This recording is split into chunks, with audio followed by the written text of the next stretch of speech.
30 तारखेला गुढीपाडव्याच्या दिवशी माननीय पंतप्रधान नरेंद्र मोदी यांचा नागपूर दौरा आहे आणि हा दौरा अत्यंत महत्त्वाचा आहे कारण की एक राष्ट्रीय स्वयंसेवक संघाचे स्वयंसेवक पंतप्रधान झाल्यानंतर पहिल्यांदा संघाच्या रेशीमबाग कार्यालयात येत आहे आणि अनेक कार्यक्रम आहे। माझ्यासोबत या आयोजन समितीचे प्रमुख आमदार संदीप जोशी सर आहेत।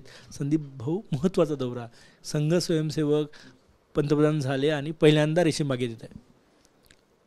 निश्चितच केवळ संघ स्वयंसेवक नाही तर संघाचे प्रचारक म्हणून देखील पंतप्रधान नरेंद्र मोदी हे राहून चुकलेले आहेत आणि त्यामुळे संघाचा प्रचारक, संघाचा स्वयंसेवक पंतप्रधान झाल्यानंतर पहिल्यांदा स्मृती मंदिरात परमपूजनीय डॉक्टर केशव बळीराम पंत हेडगेवार यांचं दर्शन घेण्याकरता येतो आहे।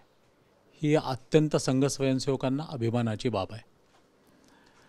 ज्या गोष्टीसाठी पंतप्रधान झगडलेत, जी विचारधारा आज भारतावरती निश्चितपणे राज्य करत आहे,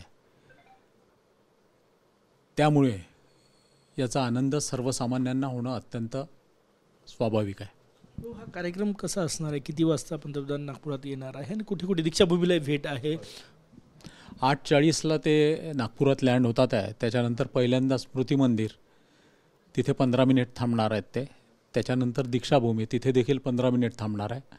त्यानंतर माधव नेत्रालयाचा एक मोठा भूमिपूजनाचा कार्यक्रम आहे, तो 1.5 तासाचा कार्यक्रम आहे। त्याला परमपूजनीय सरसंघचालक मोहनजी भागवत देखील राहणार आहे।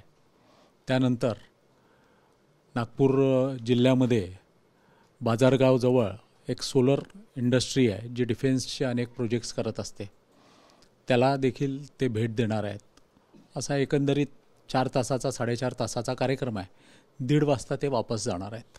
सरसंघचालक डॉक्टर मोहन भागवत अयोध्येला एका मंचावर होते पंतप्रधानांसोबत, आता दुसऱ्यांदा पुन्हा एकदा एका मंचावर येत आहे।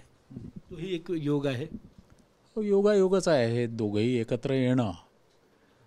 माधव नेत्रालय हे संघाचे दुसरे सरसंघचालक परमपूजनीय माधव गोळवलकर यांच्या नावाने आहे, त्याच्यामुळे दोन्ही स्वयंसेवकच आहे। शेवटी पंतप्रधान जरी असले तरी ते स्वयंसेवक आहेत, त्याच्यामुळे ते दोघंही एकत्र येतात आहे।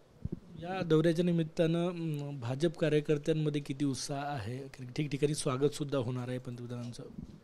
एकंदरीत 47 चौक आहे ज्याच्यामधून पंतप्रधान जाणार आहेत। 47 चौकांमध्ये भारतीय जनता पार्टीचे कार्यकर्त्यांकडून, संघाचे स्वयंसेवक असतील त्यांच्याकडून प्रचंड स्वागत हे आम्ही करतो आहे। वेगळं काही स्वागत असणार आहे? वेगळ्या काही उपक्रम, काही भेटी कार्यकर्त्यांच्या, जसं मागच्या वेळेस एअरपोर्टला भेटायचे कार्यकर्ते? नाही, यावेळेला त्या भेटी नाही आहेत। यावेळेला प्रोटोकॉलमध्ये जेवढे अपेक्षित आहे तेवढ्यांच्याच भेटी आहेत। खूप धन्यवाद। कॅमेरामॅन सचिन सयामसह गजानन माटे, TV9 मराठी, नागपूर।